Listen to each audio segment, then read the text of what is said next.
மாண்புமிகு தமிழக முதல்வர் அவர்களுக்கும், துணை முதல்வர், அமைச்சர் பெருமக்களுக்கும், அரசுயர் அதிகாரிகளுக்கும், வருகை தந்து சிறப்பித்துக் கொண்டிருக்கின்ற அனைத்து கட்சிகளுடைய தலைவர் பெருமக்களுக்கும் என்னுடைய அன்பான வணக்கங்களை நான் தெரிவித்துக் கொள்கிறேன். இப்பொழுது தொகுதி மறு அறை மாநில உரிமை காக்க மாநில முதல்வர் அவர்கள் பல்வேறு நடவடிக்கைகளை தமிழகத்தினுடைய உரிமைக்காக, நலத்திற்காக, முன்னேற்றத்திற்காக தொடர்ந்து எடுத்து வருகிறார்கள்.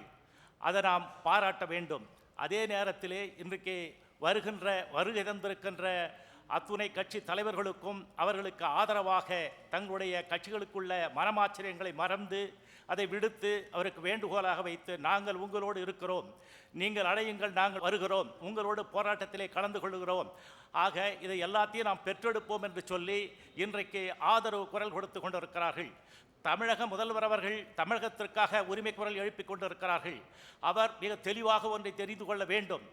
நாம் இன்றைக்கு 543 பாராளுமன்ற தொகுதிகள் இருக்கிறது. அதிலே 39 தொகுதிகள் நமக்கு என்றால் 848 தொகுதிகள் அவர்களை வைத்திருக்கிறார்கள் அல்லவா? அப்படி கொடுக்கின்ற பொழுது நமக்கு இந்த சதவீதத்தின் அடிப்படையிலேயே எங்களுக்கு 61 தொகுதிகளை கொடுங்கள் என்று சொல்லுகின்ற பொழுது இந்தியாவில் இருக்கின்ற எல்லா மாநிலங்களுக்கும் அதே தான் கிடைக்கும். அவருடைய இது அதிகமாகாது.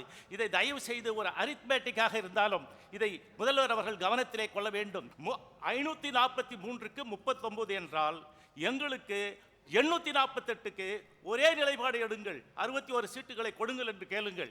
நான் முதலாக முதல்வர் அவர்களை அவர் எதிர்க்கட்சி தலைவராக இருந்து தேர்தலிலே போட்டியிடுகின்ற பொழுது ஒரு கடிதம் கொடுத்தேன். அந்த கடிதத்தில் நான் சொன்னேன், இதற்கு முன்னதாக காமராஜர் ஆட்சி என்று சொல்வார்கள், கலைஞர் ஆட்சி என்று சொல்லுவார்கள், நீங்கள் ஆட்சிக்கு வந்த பிறகு இது ஸ்டாலின் ஆட்சி என்று சொல்லித்தான் நீங்கள் வாக்கு கேட்பீர்கள். அந்த அளவுக்கு நீங்கள் சிறப்பாக செய்தீர்கள். அதை கூட நீங்கள் மற்றவங்களாம் காமிப்பீங்க. இது நீங்களே சொல்லிட்டீங்க அப்படின்னு உள்ளபடியே நீங்கள் சிறப்பாக ஆட்சி செய்கிறீர்கள். வரம் ஆச்சரியம் இல்லாமல் எல்லா கட்சிகளும் உங்களை ஆதரிக்கிறது. அனைத்து இந்திய பாட்டாளி முன்னேற்ற கட்சி என்றைக்கும் உங்களுக்கு உறுதுணையாக இருக்கும். நீங்கள் எடுக்கின்ற போராட்டங்களுக்கு முன்னின்று முன்னதாக நாங்கள் போராடுவோம் என்று சொல்லி விடைபெறுகிறேன். நன்றி, வணக்கம்.